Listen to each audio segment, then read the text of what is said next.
మీరు చూడాలనుకున్నదే మీరు చూస్తున్నది SV99 న్యూస్. కూడా విచ్చలవిడిగా మందు ఏర్లై వారింది. డబ్బులు విపరీతంగా కోట్ల రూపాయలు డబ్బులు పంచిపెట్టిండ్రు. నిన్న లాస్ట్ పోలింగ్ అయిపోయిన తర్వాత కూడా మరి కోట్లు ప్రతి నియోజకవర్గానికి వచ్చినాయి. మరి ఆ డబ్బులు పోలీసులే దగ్గరుండి తీసుకొచ్చి పంచిపిస్తున్నారు. ఎప్పుడు కూడా ఇట్లా ఉండకుండే పోలీస్ వ్యవస్థ అనేది పగడ్బందీ ఉండేది. ఎలక్షన్స్లలో అక్కడ డబ్బులు దొరికినాయి, ఇక్కడ డబ్బులు దొరికినాయి అని ఉండేది. ఇప్పుడు అదంతా ఏం లేదు. మందు తెచ్చుకో, పంచుకో, చేసుకో. ఇక పోలీసు వాళ్ళ దగ్గర ఉంటే అవతల మాత్రం పంచొద్దు అని భయపెట్టడం, షాపులలో భయపెట్టడం, వైన్ షాపులలో భయపెట్టడం, మాకు ఇన్ని ఇవ్వాల్సిందే, ఉద్ధరియాల్సిందే, చేయాల్సిందే అని భయపెట్టడం. అది విచ్చలవిడిగా అధికార దుర్వినియోగం చేస్తున్న ఎలక్షన్ కమిషన్ అనేది నిమ్మకు నీరెత్తినట్లు. అసలు ఎలక్షన్ కమిషన్ ఉందా లేదా ఎవరికి అర్థం కనిపిస్తుంది. ఎవరు అసలు ఏం లేదు. ఒక ఇష్టానుసారంగా వాళ్ళు ఒక దగ్గర సీరియల్ నెంబర్ 2 అని ఇచ్చారు, ప్రింట్ చేసుకున్నారు, నమూనా బ్యాలెట్ ప్రచారం చేసుకున్నారు. చూస్తే సీరియల్ నెంబర్ 3లో ఉంది. అది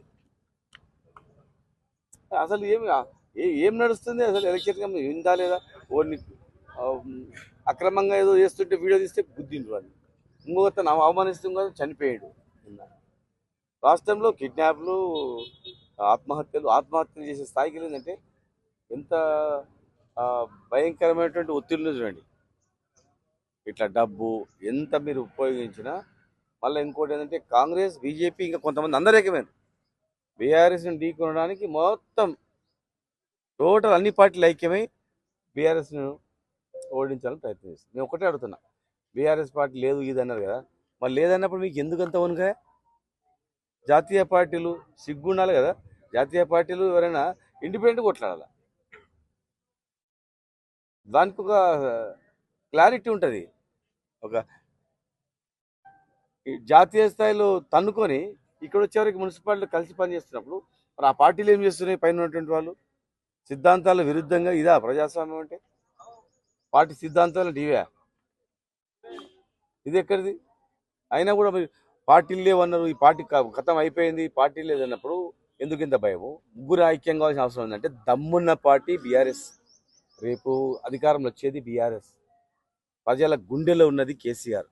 కనుకనే అందరు ఐక్యమైన, మీరు అందరి ఐక్యమైన ఏం కాదు, ఏం పీకలేరు. ఖచ్చితంగా బీఆర్ఎస్ ఉంటుంది ప్రజలకు. చూడండి ఎలక్షన్ రిజల్ట్ తర్వాత చూడండి. మీరు కోట్లు వేల కోట్లు వంచి, వందల కోట్ల మందు వంచి అందరు ఐక్యమై ఒక దగ్గర ఒక ఆయన నిలబడితే మిగతా వాళ్ళందరూ డమ్మీ కాదు.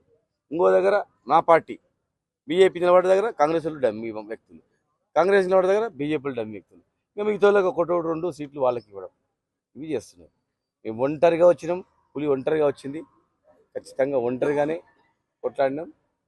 కేసీఆర్ గారి చేసిన పనులు మేము తెలంగాణ తెచ్చిన వాళ్ళం, మేము తెలంగాణ వద్దన్న వాళ్ళు. కానీ రిజల్ట్ వచ్చినాక తెలుస్తుంది.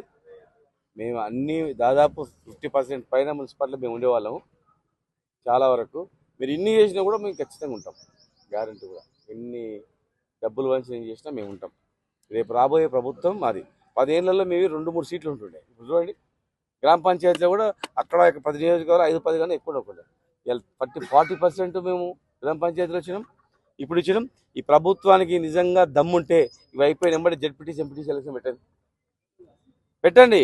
ఇది అయిపోయిన వెంబడే జెడ్పీటీసీ, ఎంపీటీసీ ఎలక్షన్ పెట్టి రెఫరెండం కూడా పెట్టి రండి, అందరూ ఐక్యమై రండి. మేము ఒక్కరమే ఉంటాం, అన్ని పార్టీలు ఐక్యం కానీ మొత్తం మేము ఒక్కరే ఉంటాం. చూసుకుందాం, తెలిసిపోతుంది. ఓటు తెలివైన ప్రజలు, మహిళ ప్రజలు, కష్టపడటానికి ప్లస్ కష్టాల్లో వచ్చేటానికి, ఎండనక వాననక తిరగటానికి, ఏ ఇబ్బంది ఉన్నా పలికేటానికి, ప్లస్ ఇన్ని సమస్యలు తీసిన పార్టీ ఏంది. మంచి నీళ్ళ కష్టం ఉండి ఇక్కడ మొత్తం తెలంగాణ వ్యాప్తంగా 15 రోజులకు 10 రోజులకు నీళ్ళు వచ్చేటివి, 14 రోజులకు ఒకసారి నీళ్ళు వచ్చేటివి, కరెంట్ ఉండకుండే, స్ట్రీట్ లైట్స్ పడకుండే, పార్కులు లేకుంటుండే, శ్మశాన వాటికలు గల్లంత ఉంటుండే. అన్నీ అసలు టౌన్ అంటే టౌన్లో ఉన్న మున్సిపాలిటీలో ఉన్నట్టు గ్రామాల కన్నా అధ్వానంగానే మా గ్రామ పంచాయతీ చేయరు, వాపస్ గ్రామ పంచాయతీలో మార్చండి ధర్నాలు అయ్యేటుండే. కానీ ఇలా పట్టణాలు అంటే అద్భుతమైనటువంటి నగరాలు.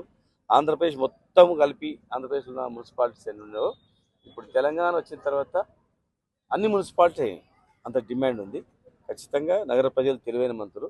అటు ఉద్యోగులకు డిఎల్ ఇవ్వలేదు, పిఆర్సీ ఇవ్వలేదు, రిటైర్ అయిన ఉద్యోగులకు ఎలాంటి పెన్షన్ బెనిఫిట్స్ ఇవ్వలేదు, నిరుద్యోగులకు ఉద్యోగాలు ఇస్తామని వాళ్ళకి ఇవ్వలేదు, మహిళలకు 4,000 అన్నారు, 2,500 అన్నారు, స్కూటీలు అన్నారు, ఏమీ లేదు. ముఖ్యంగా మా అన్నం పెట్టే రైతులు, మా రైతన్న కన్నీరు పెట్టిండు. ఖచ్చితంగా ఈ ప్రభుత్వం అనేది ఉండదు, వేల మీద లెక్క పెట్టుకోవాల్సింది. రాబోయే ప్రభుత్వం మాదే.